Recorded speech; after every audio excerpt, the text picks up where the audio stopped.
നമുക്കിന്ന് mutton ghee roast ഉണ്ടാക്കാം. എൻ്റെ കെട്ടിയോൻ എൻ്റെ വീട്ടിൽ വന്നിട്ട് എൻ്റെ ഉമ്മാനോടും ഷിക്കിമാനോടൊക്കെ പറഞ്ഞു, ഹിരമോൾ ഉണ്ടാക്കി തന്ന മട്ടൻ ഗീ റോസ്റ്റ് ടേസ്റ്റ് പോയി പിടിച്ചപ്പോട്ട് അവർ പറയാണ്, ഓ നിൻ്റെ കെട്ടിയോൻക്കൊക്കെ ഉണ്ടാക്കി കൊടുക്കാം, നമുക്ക് ഉണ്ടാക്കി തരുന്നില്ല എന്നുള്ളത്. അപ്പം ഞാൻ ചോദിച്ചു, അവർക്ക് മട്ടൻ ഗീ റോസ്റ്റ് ഉണ്ടാക്കാം, നമുക്ക് ഉണ്ടാക്കാം. നമ്മളിത് മൊത്തം ഉണ്ടാക്കുന്നത് ഗീയിലാണ്. അപ്പോൾ ഒരു കുക്കർ എടുത്തിട്ട് ഗീ ഒഴിച്ചു കൊടുക്കുക. എന്നിട്ട് അതിലേക്ക് വെളുത്തുള്ളി ഇഞ്ചി ചതച്ചത് ഇട്ട് കൊടുത്ത് ഒന്ന് ബ്രൗൺ കളറാവുന്ന വരെ വഴറ്റി കൊടുക്കണം. ആകെ 1/2 കിലോ മട്ടനേ ഉള്ളൂ കേട്ടോ. നല്ല കഴുകി വൃത്തിയാക്കി വെച്ച ഈ മട്ടന് നമ്മുടെ വെളുത്തുള്ളി ഇഞ്ചിക്ക് ഇട്ട് കൊടുക്കണം. എന്നിട്ട് ഇതും നന്നായിട്ടൊന്ന് വഴറ്റി കൊടുക്കണേ. എന്നിട്ട് വേണം നമ്മുടെ പൊടികൾ ഇട്ട് കൊടുക്കാൻ. അതായത് മഞ്ഞൾപ്പൊടിയും ഉപ്പും മാത്രമാണ് നമ്മൾ ഇട്ട് കൊടുക്കുന്നത് ആവശ്യത്തിന്. നമ്മുടെ എത്ര കിലോ മട്ടനാണോ അതിനനുസരിച്ചിട്ട് മഞ്ഞൾപ്പൊടി ഉപ്പ് ഇട്ട് കൊടുക്കുക. എന്നിട്ട് നന്നായിട്ടൊന്ന് വഴറ്റി കൊടുക്കണം. അതിലേക്ക് ഒന്ന് ചെറിയുള്ളിയും കൂടിയും ഇട്ട് കൊടുക്കുക കേട്ടോ, നമുക്ക് ഒരു ടേസ്റ്റിന് വേണ്ടിയിട്ടാണ്.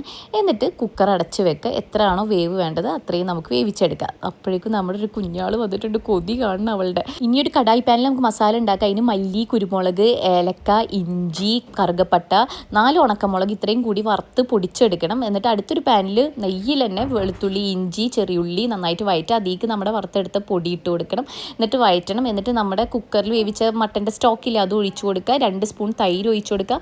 ഉപ്പ് നോക്കിയിട്ട് ഉപ്പ് ഇട്ട് കൊടുക്കണം. എന്നിട്ട് നന്നായിട്ട് മിക്സ് ചെയ്തെടുക്കുക. നല്ല കട്ടിയുള്ള തിക്കായി പേസ്റ്റായി കഴിഞ്ഞ് കഴിഞ്ഞാൽ നമ്മുടെ മട്ടൻ ഇട്ട് കൊടുക്കുക. എന്നിട്ട് നല്ല കറിവേപ്പില, പച്ചമുളക്, ചെറിയുള്ളി ഇത്രയും ഇട്ട് കൊടുത്ത് വെക്കണം.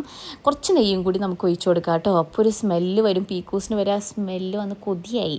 എന്നിട്ട് നമ്മളിങ്ങനെ റോസ്റ്റ് ആക്കി എടുക്കുകയാണ്. ഇതിൻ്റെ ഒരു ടേസ്റ്റ് പറഞ്ഞറിയിക്കാൻ പറ്റില്ല. നിങ്ങൾ ഉണ്ടാക്കി തന്നെ കഴിച്ച് നോക്കണം, അടിപൊളിയാണ്.